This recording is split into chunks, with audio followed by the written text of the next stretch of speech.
वैसे तो कावासाकी ने Z650 RS को 2 महीने पहले ही इंडिया में लॉन्च कर दिया था, लेकिन आज हमें पहली बार इस बाइक को देखने को मिल रहा है। हम हैं इंडिया बाइक वीक में और इसलिए इस वीडियो में आपको बहुत सारे इंटरप्शंस और बहुत सारा एक्स्ट्रा आवाज़ भी सुनने को मिलेगा। I am sorry about that. खैर, मुद्दे की बात पे आते हैं। Kawasaki Z650 RS। वेल, सबसे पहले तो इसमें आपको नॉर्मल Z650 का ही इंजन मिलेगा। ये 649 सीसी पैरेलल ट्विन इंजन लगभग 68 PS आई एम सॉरी लगभग 68 PS और लगभग 64 Nm टॉर्क बनाता है। लेकिन इसमें और नॉर्मल Z650 में फ़र्क सिर्फ स्टाइलिंग का ही नहीं है, इसमें और भी छोटे मोटे काफ़ी सारे चेंजेस हैं। वीडियो में बने रहे, आपको सब पता चल जाएगा। सबसे पहले तो आते हैं इसके ये क्लासिक शेप में। ये स्लिम शेप कावासाकी के मुताबिक ओरिजिनल Z650B1 बाइक को इमिटेट करता है। साइड बाय साइड आपको मिलता है इसमें, जबकि नॉर्मल Z650 में आपको डिजिटल डायल मिलता है। इसमें आपको ये ट्विन पॉड एनालॉग आपको ये ट्विन पॉड एनालॉग क्लस्टर मिलता है, जिसके बीच में ये नेगेटिव यूनिट LCD यूनिट है। अब बाकी सारे विंटेज बाइक्स की तरह इसमें भी राउंड हेडलाइट है, लेकिन इसके हेडलाइट और इंडिकेटर्स LED हैं। दूसरा फ़र्क होता है इसके व्हील्स में।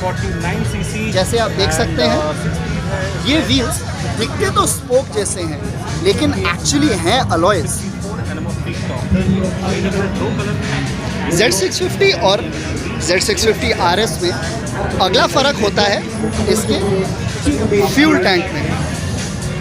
जबकि नॉर्मल Z650 में आपको वो सुगोमी स्टाइलिंग और शार्प एंगुलर क्रीजेस वाला फ्यूल टैंक मिलता है।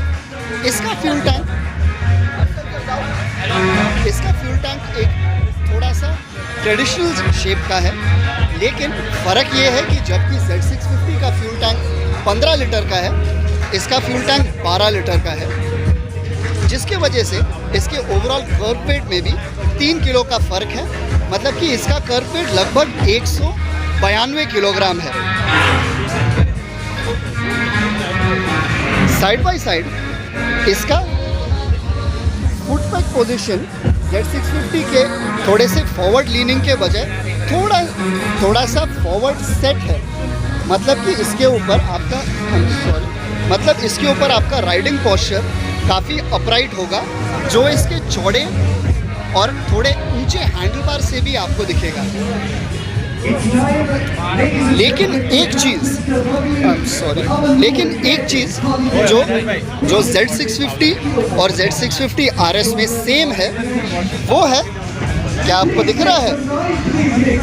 गौर फरमाइए, वो है इसका एग्जॉस्ट। याद रखिए कि ये रेट्रो मॉडर्न है, इसलिए सारे रूल्स के मुताबिक इसमें आपको वही अंडरस्लंग एग्जॉस्ट बॉक्स मिलता है कैटलिटिक कन्वर्टर के साथ, जो आपको नॉर्मल Z650 में भी मिलता है।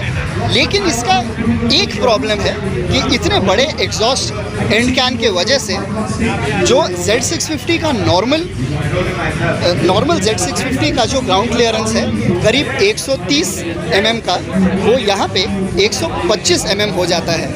मतलब कि हमारे इंटरनेशनल कंडीशन इंडियन रोड्स के ऊपर अगर आप गुजरेंगे तो हो सकता है कि आप स्पीड ब्रेकर में इसका एग्जॉस्ट एंड कैन घिस दें।